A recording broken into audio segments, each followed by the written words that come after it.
then finally, to introduce today's speaker, as I mentioned a couple of weeks ago, we have handpicked these speakers for this series. This is just a great series of speakers.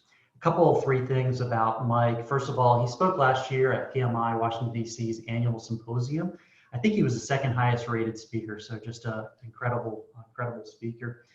The second thing is that he is a leading edge thinker on, not specifically on Agile, but on portfolio performance. How can you achieve breakthrough performance? So not just, if you've tried Agile or you've tried Scrum or you've tried Safe and you've achieved the 5 or 10% improvement, and maybe you've hit a wall or maybe you just are unsatisfied with that level of performance, Mike gives advice on how to achieve an order of magnitude better performance. So not just incremental, but just exponential improvement in your performance. And then lastly, because Mike is not good at promoting his book, I'll do it for him. He has a fantastic book called The CIO's Guide to Breakthrough Project Portfolio Performance. It's a fantastic book, very readable, very applicable to a lot of situations. So Mike, any book sales you get in May, I think you owe me $1 for every book sale, but it is a fantastic book. So with that, I'll hand it over to Mike Hannan, the CEO of Forteza Consulting. Hey, thanks for the kind words, Dominic. Much appreciated.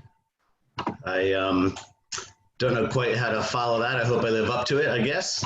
I will say that I shaved for this, so you gave me an excuse to be more presentable. Tucked the cat in the basement so he shouldn't interrupt us. And connected to my Ethernet so we'd have no latency issues on the security overhead on the Wi-Fi. So yeah, let's dive into this. I'd like to start with an actual promise.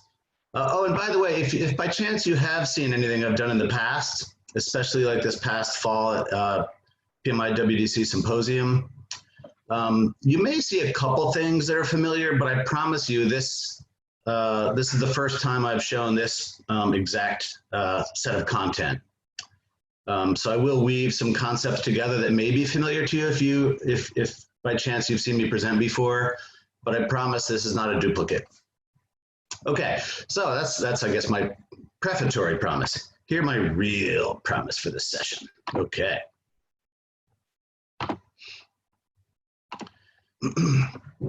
So this is sort of an interesting statement that I didn't even ponder until maybe just the past few months. It seems like if we want to improve performance, we just have to figure out what levers to pull and where to focus and how to get the right kind of leadership support and management support and support from folks on the ground doing the real work. But I started to realize that actually there's a lot about how we designed things. Whether it's an Agile or a traditional type of portfolio, I still believe we haven't really designed things to maximize impact. So I'll explain further what I mean by that. We will, as I said, learn the biggest missing ingredient, or maybe better said, a single technique that conceptually is straightforward. And then it's not even all that difficult to apply in practice. You could try it yourself without the help of an expert. And I've actually heard from folks who have done that and then contacted me and said, hey, thanks, I read about it in your book and I tried it and it worked.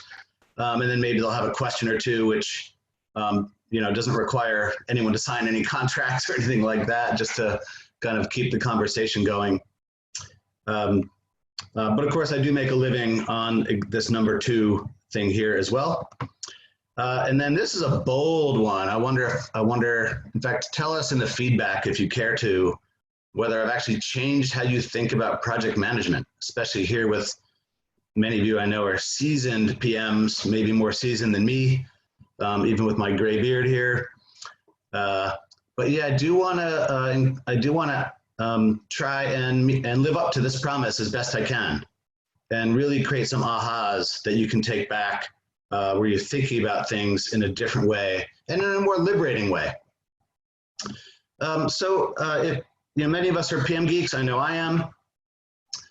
If you're a real geek, you wait with bated breath every year when this PMI Pulse of the Profession comes out. comes out around February or March every year. Through the 2018 version, they tracked this year-by-year performance track record. And as you can see, the highest bar there, indicating sort of the highest scores, are this thing called met original goals and business intent. And that bounces around in the 60% range year after year, and it's still there. The report stopped showing this year-over-year trend because it was essentially sort of stuck. But what they did show in 2019 was this picture, saying, there are these interesting things going on with Agile and DevOps and design thinking and other neat stuff. And these PMTQ innovators, if you're not familiar with that term, it's a term PMI made up that stands for Project Management Technology Quotient. So they're arguing that the more tech savvy you are, and the more intelligent you are about how you apply technology, to your project portfolios, would make you a leader or an innovator versus a laggard. But on the very first page of last year's, they also said, despite all this talk, overall, the needle's not moving. So I thought it was a fascinating admission. And then this current year's report that just came out, they didn't actually give us a single straight percentage between all organizations. They just split it out between high maturity and low maturity on that same question, right? That met the business goals and strategic intent. But I can tell you that in past years, only about 7 or 8% of all organizations rank as high maturity, according to how this report defines it. So you can safely assume that the number is probably closer to that 56% than the 77. So maybe still stuck in the 60s somewhere. So right here, I argue that I don't think it's a lack of training, a lack of competence, a lack of good people, a lack of good leadership or good management or anything like that. I think maybe one day, a long time ago, that could well have been the case. Maybe similar to the early days of flight, where until we learned how to train up pilots really well, of course, there's lots of room for pilot error that could be catastrophic. But once you get the pilots trained up well, then the issue is more systemic and mechanical, right? You have to focus on how to make the airplane itself more reliable, easier to control. And of course, we've seen in the news over the past year or two what can go wrong when you don't get that right. It's not the pilot's fault. So similarly, I don't think it's the PM's fault. I think there's something systemically wrong, that if we attack the systemic root causes, we can get out of this, D minus, D plus range of meeting goals and business intent. So let's showcase this. Again, since I'm making the assertion that this is a systemic issue, let me show an example of the problem. This is just one particular IT organization, but I think I've shown this to a few different audiences. I may well have shown this at my symposium presentation last fall, so it might look familiar if by chance you were there. But a lot of people said, yeah, this looks like us, right? So it might be relevant to you, and not just IT, although this is IT specific. Right, so we have KPIs on things like, cost schedule, green, yellow, red type things. But we're not really, talking about value in those KPIs. Or we have KPIs about how many people are fully utilized, right? And we want to utilize as much of our capacity as possible under the belief that maybe that'll help us get more done and deliver more value, right? But bottom line, these KPIs are more input KPIs, or they might be triple constraint type KPIs, where if we're on schedule, on budget, and delivering all the promised scope, we feel like maybe we're done. What else do you want from me? But that all assumes that whoever set that baseline in the very beginning had already optimized it for maximum value delivery.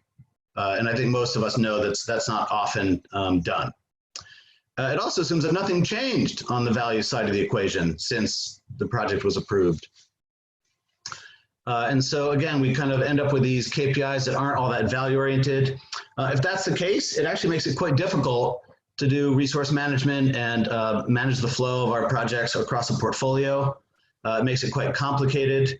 It makes it difficult to prioritize because there's no North Star, right? There's no value orientation, right? It gets over politicized and priorities change all the time.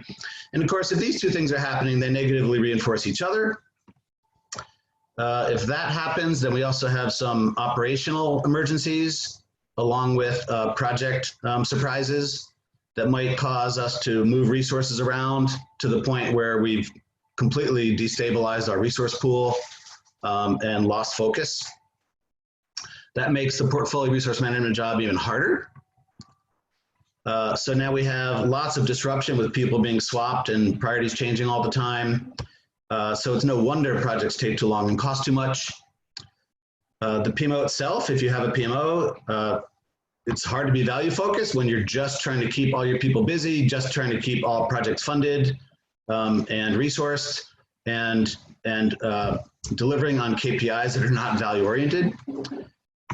If that's the case, it's often very hard to get things approved in the first place. And so when we finally do get a project code authorized and funded, we want to basically, tack on as much extra scope as possible because it's otherwise so difficult to get, things approved. We'll just piggyback. Similar with scope changes, right? If we're not sure of a change that's valuable, in fact, in the Agile world, oftentimes, we say as one of the core values, we welcome change even late in the project cycle. That might be nice to showcase agility, but it might not actually be the thing that generates the most value, right? It might be more valuable to just get something out to market and not take the extra time and maybe cost of trying to welcome a change late in the game. So if that's true, then these negatively reinforce. If all this is happening, it's not hard to understand why the business starts to lose trust.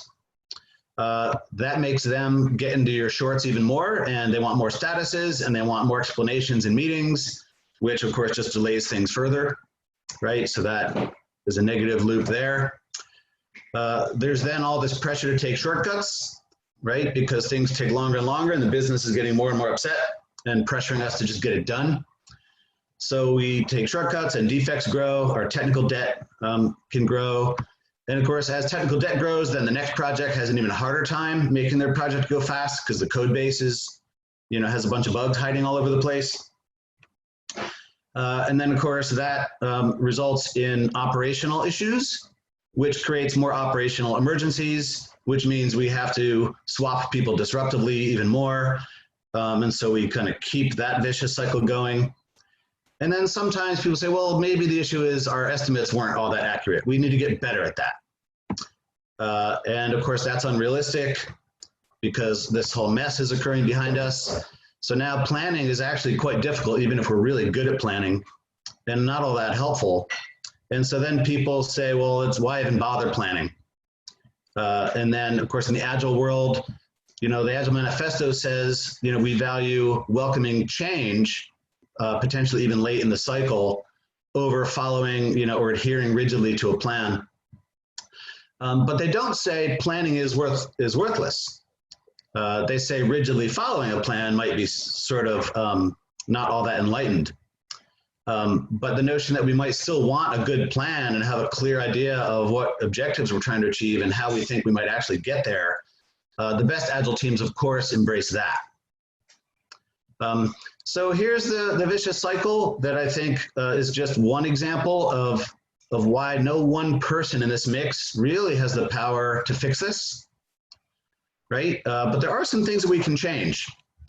And so I won't go through block by block on the virtuous cycle, but suffice it to say we flip some things and we really just focus our changes on these three boxes, right? If we switch to more value-oriented KPIs and actually try to measure business value and ROI, even if it's like for a public sector organization or somebody that doesn't measure value in dollar terms, but measures it in impact terms, I think there's still a key question saying, well, did we achieve the right bang for the buck on mission impact given what we just invested?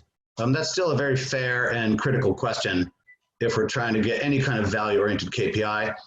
So if we change just these two or three things here, that may well be enough, might not always be enough, but it might well be enough to then flip this whole cycle green, right? Flip it all to virtuous. Right, so of course planning is still difficult sometimes, but it's easier, right? Maybe defects don't all magically disappear, but they should shrink because the more we let them grow, the less value we deliver, right? We may well have emergencies that still happen from time to time. That's normal, but it shouldn't be so severe that we have no ability to stay focused and execute, right? So it should be less often. Oh, by the way, I should have mentioned a PDF version of this entire deck will be available to anyone that wants it. So sorry if you've been feverishly doing screen captures on anything that might resonate. All this will be provided to anyone who cares to see it. There's also a couple of video links that I'll provide later that might be handy.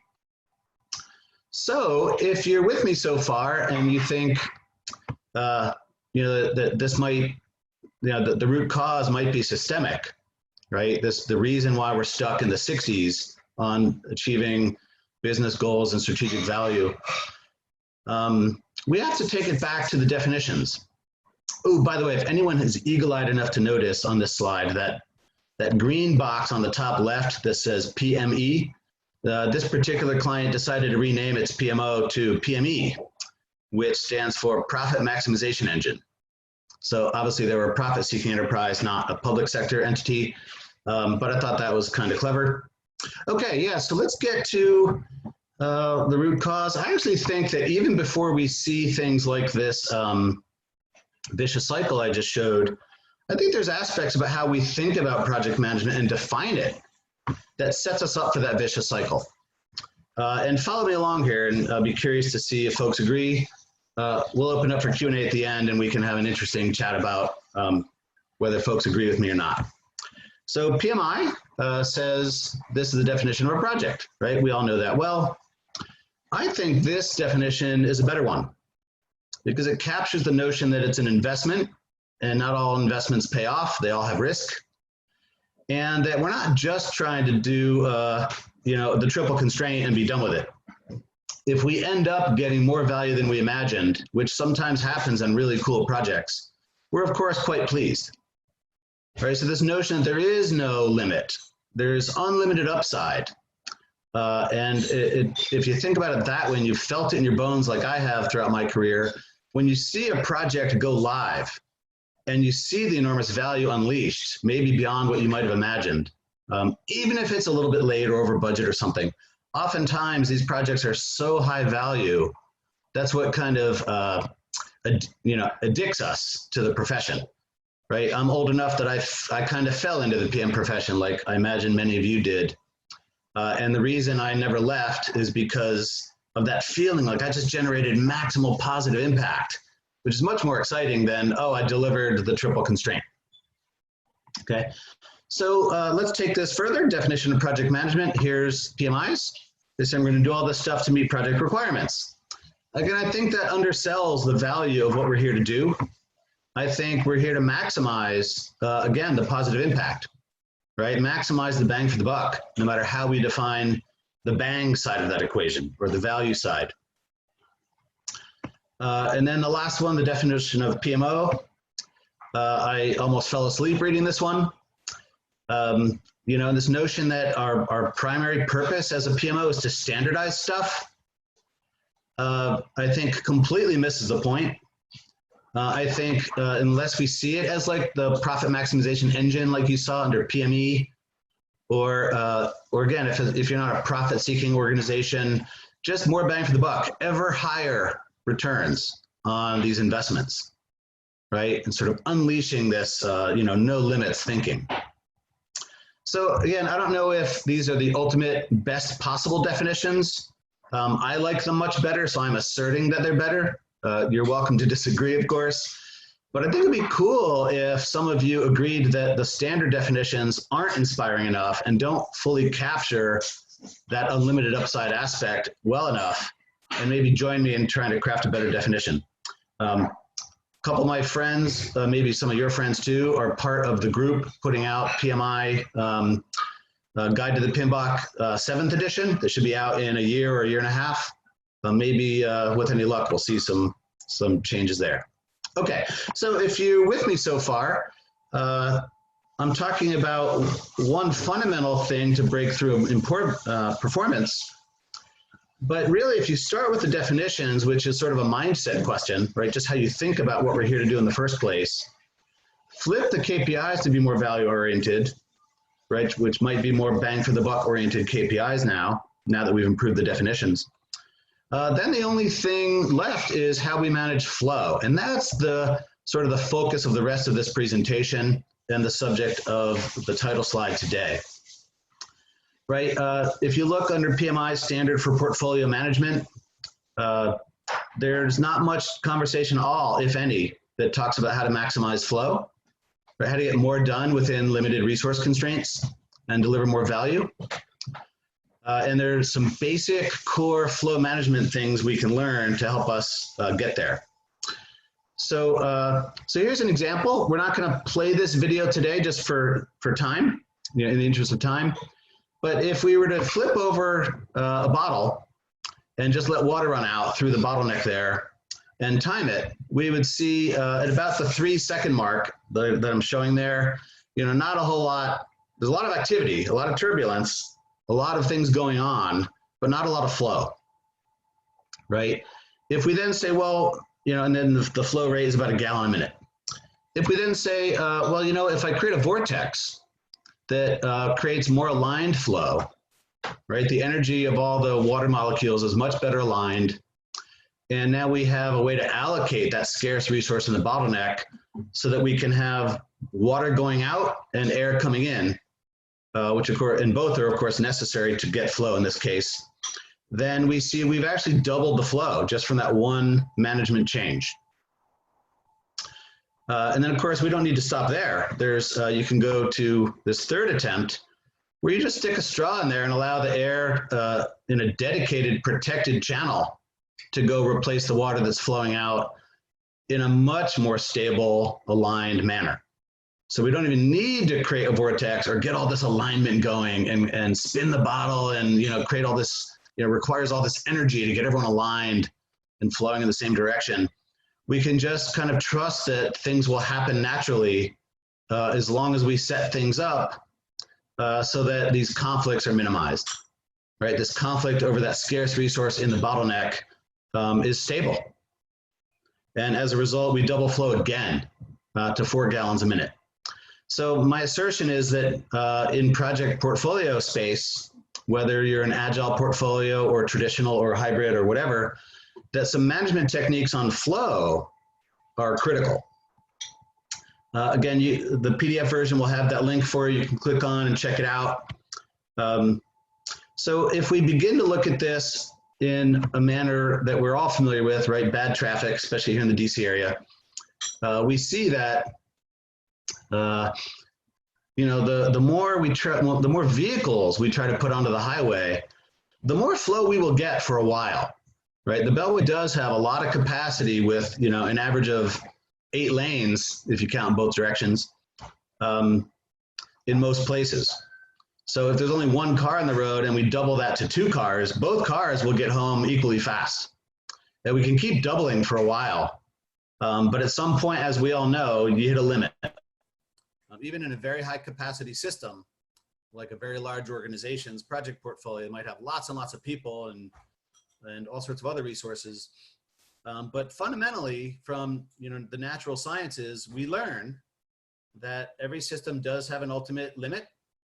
There is a bottleneck that appears in every system.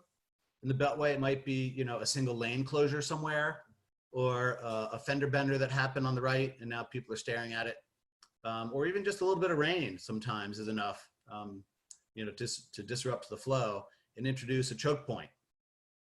So again, the question is how we manage the flow through the choke point. And if you see, the more dense we get with cars, we know that the flow is going to suffer. We've all experienced that. And so if you say, well, okay, what point is the optimum? Obviously, if we're all trying to get home, right, we want to maximize the number of fast trips home or fast trips wherever we want to go. This is obviously the optimal, if we can try and engineer that.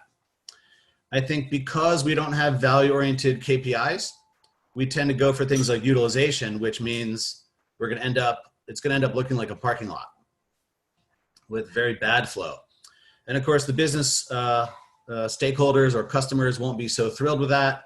So we tend to find ourselves as project professionals in a sort of a tug of war between these two optima.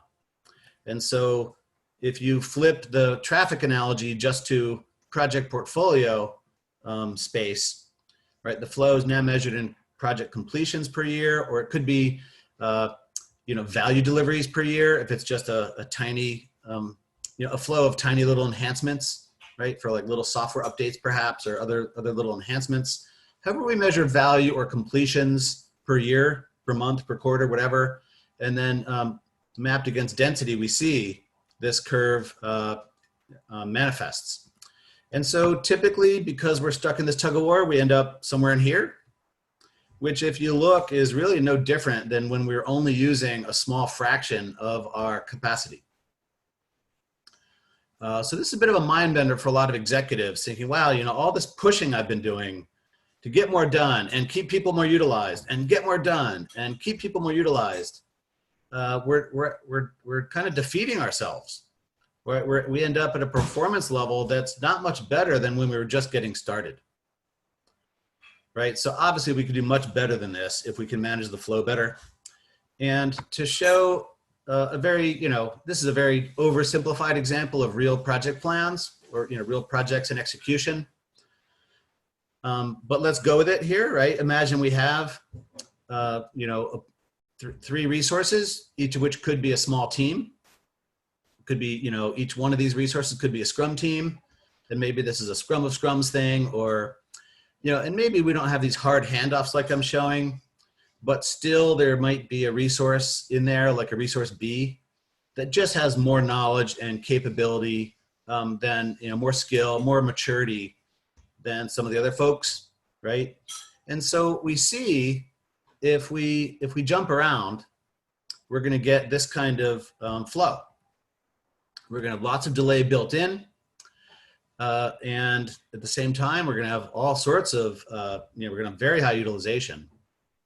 And so then we feel like, well, in order to get more done, if the business is pressuring me to go do more, deliver more value, I feel like the only way out is to say, well, then give me more resources and more of all the types of resources, right? More of everything. You want twice as many projects, give me twice as many resources across the board, and maybe that'll work. By the way, note also, if it followed purely and strictly the Scrum rules of 100% dedicated teams the whole way from beginning to end of, like a minimum viable product delivery, we would get even less than fewer than 3 projects done in 17 weeks, right? If we just stacked these projects back to back, 7 weeks at a time, in order to get all 3 done, we'd have to have 21 weeks, right? If we did it completely sequentially with completely 100% dedicated teams. So, so that's not always, that's often a luxury for organizations too, right? We have sort of a natural key resource that's too valuable to be fully dedicated in just one place. In this case, it's like a resource B type of person, right? That takes the most time on their tasks, maybe because they're highly complex, require lots of expertise. So if we compare that model, either the straight 100% dedicated, we only get 3 done in 21 weeks, or 3 done in 17 weeks if we're jumping people around, but then stagger them according to the capacity of the most constrained resource. We see that even the last one to start finishes much earlier than above, and much earlier than if it was 100% dedicated teams. And without adding more resources, we could even get a 4th project in there, and not everyone is busy all the time. Only resource B is really kind of back to back. So we actually have some capacity to send people to training, give folks a day off, ask resource A and C to come up with ways to help resource B shrink their cycle times, perhaps. Maybe some cross-training in what resource B can do.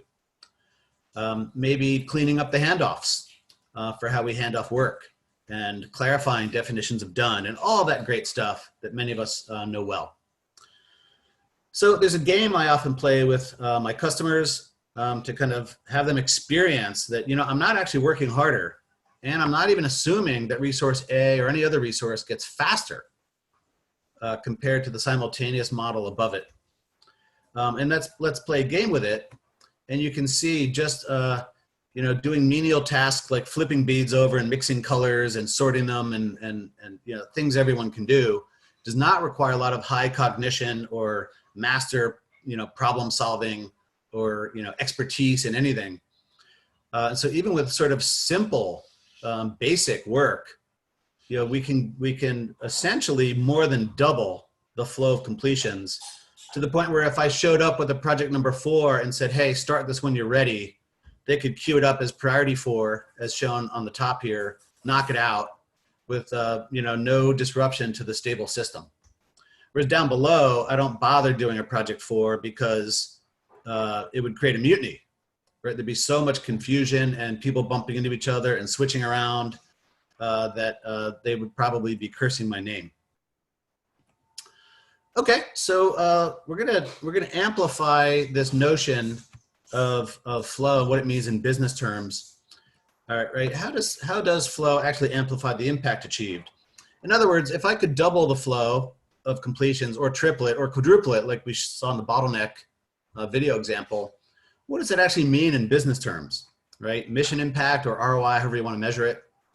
And so I won't go into detail on all these numbers, but I thought it might be handy if you're having business conversations with your key stakeholders to show, like, all right, well, how much do we invest in projects now? How many completions do we typically get? What's the typical benefit or value side of the equation? And what does that mean in ROI terms? And it might look like this. And this would be great, right? A 200% ROI, fantastic. So if we change just one thing, and that's the number of completions we can flow per year. So same investment level, but now we've tripled the number of projects completed. We're going to assume the same impact or benefit for each project. Then we can calculate out the ROI change, and it's actually quadruple. So it works like this in an interesting way, where oftentimes, as I showed before, even if we assume no speed improvement at all, just staggering improves flow. Well, what if we could actually be faster because we're more focused also, right? Without working harder, we're just naturally faster because we're more focused. So I've seen many cases where clients might be able to double their speed, just, nobody's cracking a whip on them or demanding more speed. We're just asked, if we can help you stay focused and coordinate your work in a synchronized manner so that the people waiting for work downstream aren't ever waiting unnecessarily for, rework or some other waste to occur. You can double your speed, triple your flow of project completions, which quadruples your impact. So it's this interesting amplification factor where even if you can only improve speed, say 20%, you're going to get, that's going to amplify, if you're staggering your projects or your MVP releases or whatever you want to call them, you can get triple, and that will yield a quadrupling in the actual bang for the buck. So kind of cool. So you might be asking, okay, this all sounds interesting and dramatic, and I'm not sure if I believe the double, triple, quadruple stuff, but whatever. Bottom line, how do I change these things, and is it really easy or really hard?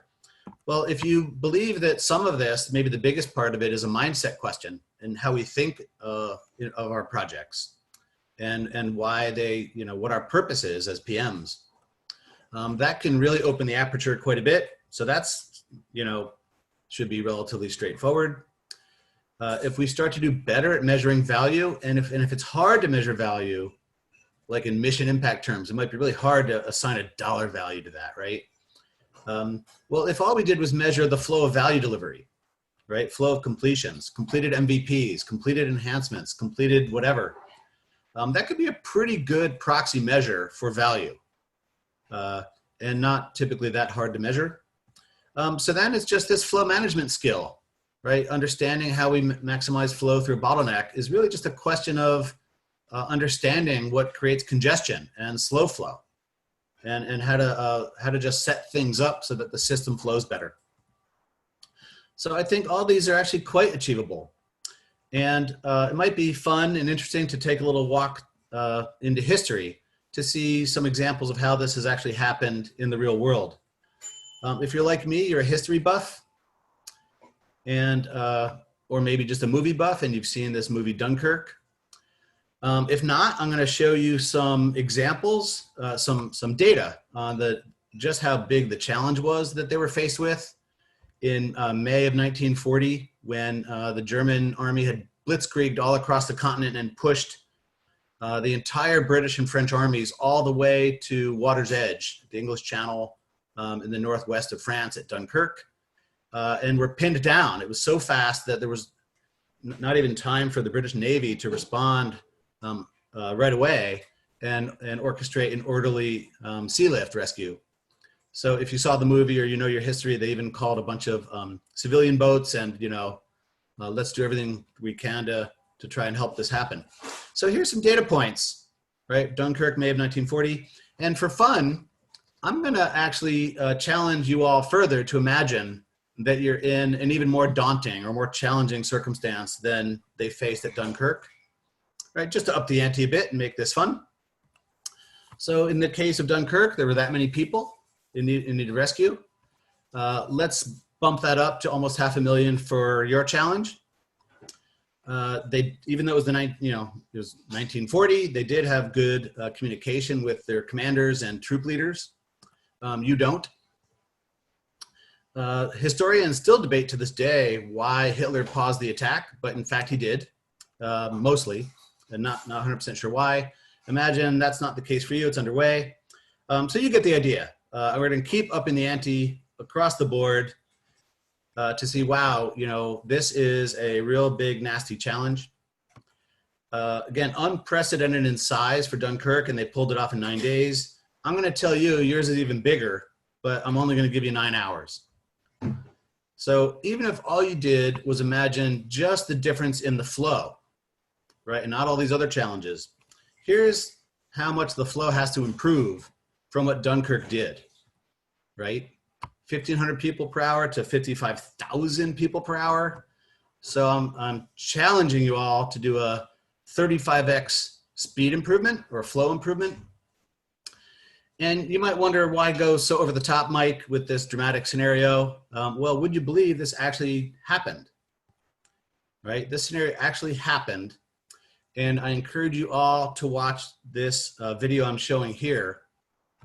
Right, this was the scenario. Everything I just painted comparing to Dunkirk on the even bigger challenge happened in the wake of the 9/11 terrorist attacks, where for a good solid chunk of that day, there was no way in or out of Manhattan except by boat. So if you remember people walking over the bridges later on that day in the afternoon, okay, yeah, they did eventually open the bridges.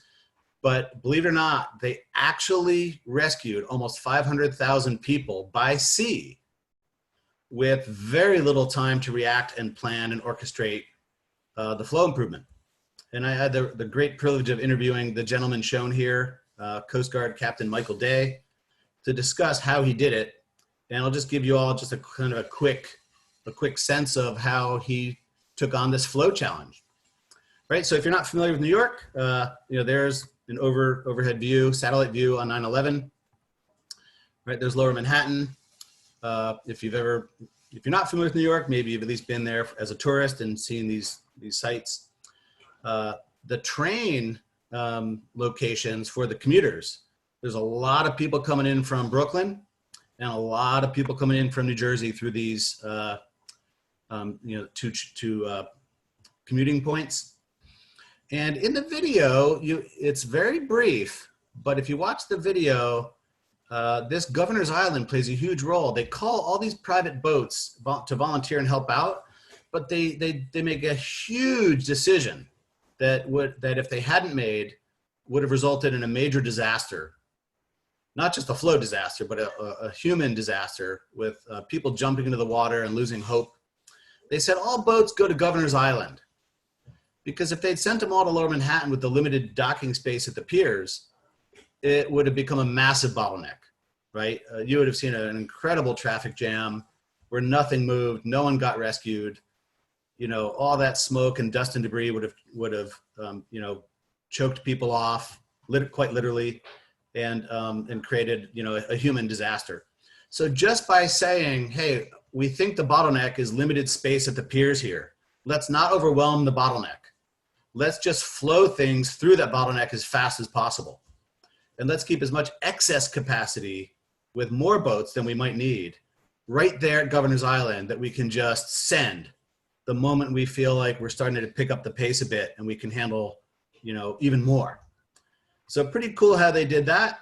Hopefully that inspires you to ponder how you might achieve something more modest in your own organizations, and to show that, these guys were not PMP certified. They're not Agile certified. They're trained to respond in a crisis for sure, but they're not flow management experts, right? They don't look at flow density curves in their training. But luckily they had the intuition to apply those concepts when we really needed them to the point where most of us have never even heard that story in the first place. So to kind of put a bow on this, this also works in organizations that might look much more like yours as opposed to a sea lift rescue. Here are the typical, not just sample results, but typical results. Since I've been doing this about 8 or 9 years now. If you have a super high priority project, you can really kind of mobilize and get done a lot faster, which might be kind of what we saw with 9/11 Sea Lift Rescue also. And it's not just large organizations, even like a startup was able to get really great results out of it, even though their portfolio was quite tiny. So that's it for this presentation. If you're curious to learn more, Dominic actually did include a copy of my book here. Thanks for the plug anyway. But not just my book. I think there's a couple other really cool books. If you've not come across the Project Manifesto, it's an excellent one. Many business schools or MBA programs require reading of this book called The Goal, which is all about maximizing flow through a bottleneck. And then many of us in the IT world already are familiar with this Phoenix Project book, which applies the same concepts we've been talking about in this session and in the 2 books next to it, well, the 3 books next to it, to get results. So with that, we can open it up for Q&A. All right, thank you so much. All right, we have our first question, and feel free to go ahead and ask your questions in the chat, and we'll go walk through those and ask them the questions while we have time. In the companies, when you're talking about flow, what's the first thing you do to start the flow for a company? So, maybe the best way to answer that is to answer the most extreme case I ever had. And in fact, it wasn't even an actual paying client. It was a desperate CEO who was quite literally running out of cash, facing imminent demise and disaster of his company, who somehow, through his network found me and said, look, I can't pay you. I don't have any money. I don't have time to ramp you up and do any kind of diagnostic or assessment.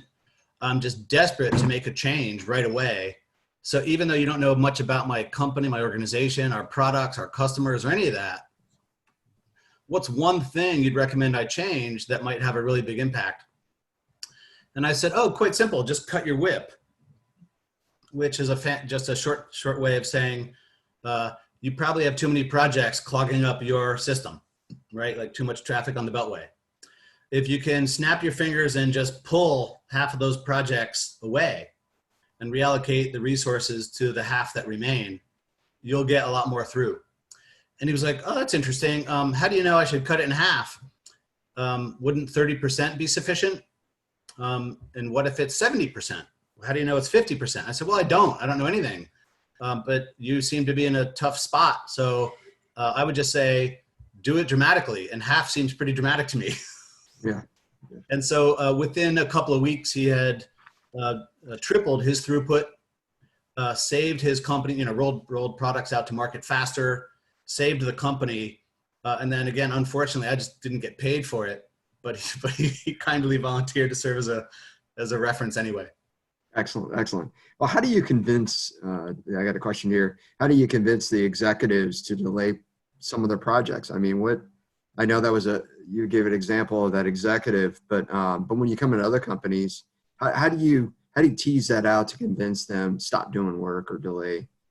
Yeah, so that's always the biggest question. So whoever asked it, you are quite astute. The political will needed to actually renegotiate commitments that are already made with key stakeholders can be, very problematic. People don't like to hear that the commitments you made are now going to be renegotiated, and you already started my project. Now you're going to put it on hold and start it up again in a couple months, or I don't get it. I don't trust it. It doesn't sound right. And the reason is because they're operating under a false assumption that the sooner we start, the sooner we finish. And if you've ever, been waiting to get on the Beltway, or thinking, oh, I better leave the office because the Beltway is getting clogged up. So if I want to get home on time, my only choice is to leave earlier. That's only because I don't control that system. I am completely a victim of however well that system is flowing or not flowing. In the business world, somebody or some small group of people does have control over the system. And if you say, look, if you let us start you in 2 months instead of tomorrow, you'll actually finish sooner. That might be tough to convince people. And so often we'll play the game like the one I showed you the results for before they believe it. And there's certainly a trust building aspect, right? Where you're always late and behind in the past. Why am I suddenly supposed to believe that you'll now be early? So there's a lot of those obstacles to get through, and none of them is trivial in most organizations I've been at. But let's say this, if you don't want to say that to your boss and you're afraid you could actually, it could be a career limiting move to recommend putting half the projects on hold. Well, then I often do like little lunch and learns for free, engage executives and tell them the news myself. The worst they can do is throw me out, which is better than having them throw you out. And again, I don't charge for that. That's just use me or some other consultant you trust that understands this stuff to go in there and try and talk sense into the key stakeholders. And then if they still can't take action on it, then the political issues are just too deep. They've just not set it up so that there's any effective resolution possible, unfortunately. Or you need to elevate it all the way to the very top executive, perhaps, before you get any real action or commitment. To pulling the traffic off, making it, decongesting it and getting the flow going again. Excellent. If anyone has any questions, please put it in the chat window and we'll go through that. We got a little bit more time left. Here's another question. How do you shift people's mind or their thinking in a company? I know you're telling them to, look at work in progress, WIP, or lower the work or reduce their work. But overall, the company, how do you change their understanding that you can increase flow when you're coming up with this concept? What's the, is it trust me, drink the Kool-Aid? I mean, what's the, how do you convince them to change? Because it sounds like it's a little bit more than a couple people. It's the system, yeah. Like you said. Sometimes maybe dozens of people have to get on board. So, so I've found no better, more effective way to showcase it than to walk them through a vicious cycle building exercise. Right? I don't know your vicious cycle, but I know you're probably stuck in one. If you can map out with, my facilitative help or some other, qualified facilitator to tease out what all the root causes are, it helps really depersonalize it for one. So you're not just going to blame the PMO leader or blame the business leader or blame someone else. You're saying, we're all sort of stuck in this and we all need to change this together. And it's not the blame game anymore. It's, hey, if this were easy to solve, we would have all solved it by now. It's that we're all in these negative reinforcing loops and we have to find a way to break out of them. And we have to agree on what changes are needed that might actually work. So it's applying some political courage, but mostly just intuition, the willingness to let go of the blame game and see ourselves inside our organization as part of this thing we're stuck in. Kind of like the example I used early on of the pilot. It's not pilot training that's going to fix it. After a certain point, that won't be the issue. It'll be how the aircraft responds to changes, right? So if I pull up the aircraft, but I'm already switching to a downward curve, I could actually exacerbate things, which is kind of what happened in the 737 MAX situation. And so it's just a system control thing. If we can just understand we're part of this malfunctioning system and that the system needs fixing, not the people. That often goes a long way to having everyone nod their heads and say, okay, yeah, we are all trying like heck to fix things around here. We're all doing our level best. There might be some political games and some sociopath hiding somewhere trying to sabotage something, but more commonly, these are good people that want the best for their organization. They didn't show up to this new job on day one saying, how can I degrade performance here? So if we try and remind ourselves that we're all, that people are good. They want what's best for the organization. They want to be part of a winning team. And yes, they want to be promoted and rewarded and make a lot of money and whatever else too. But I think most of us as social animals, we want to be part of a bit of something bigger than ourselves. And it feels nicer if we're part of this winning team versus, blaming each other for stuff. So Lisa, my last question right here is, and we're almost out of time, about, how do you identify bottlenecks in giving organizations? Do you bring in different organizations and companies and tease out the aha moment? Yeah, and so that's my favorite. Okay. Because there's no real science to it. There are some scientific indicators on where the flow is getting gummed up sometimes, but often it takes a lot of intuition on the people that live and breathe in that environment every day, right? Where they'll have the answers much more often than somebody like me coming in from the outside. Certainly I've seen patterns over time. Things like your top most senior architects that have been there the longest and know what happened to all the systems during the last merger and what shortcuts were taken and where the technical debt's hiding and on and on and on, so that they could be consulted on key design decisions perhaps. But even there, it's not always that person, right? I had a case once where it was actually the business subject matter experts that were completely outside the IT organization that were the most constrained resources. And so we just couldn't set a cadence faster than what they could handle. Once the organization saw that, then they could much better focus on attacking that problem, and things got much better. And one last question.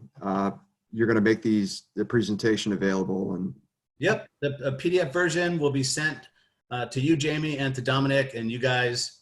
Not sure how you want to distribute to folks, but feel free. But we'll email it out to attendees. All right, with that, Mike, I appreciate it. Thanks for speaking here today, and everybody. I hope to see everybody next week. And next week's speaker is Sarah Hoban. So everybody stay safe out there. Enjoy the rest of your week, and see you next week. Thanks, everyone. Thanks, Mike. Stay safe. Thank you. Thanks, guys.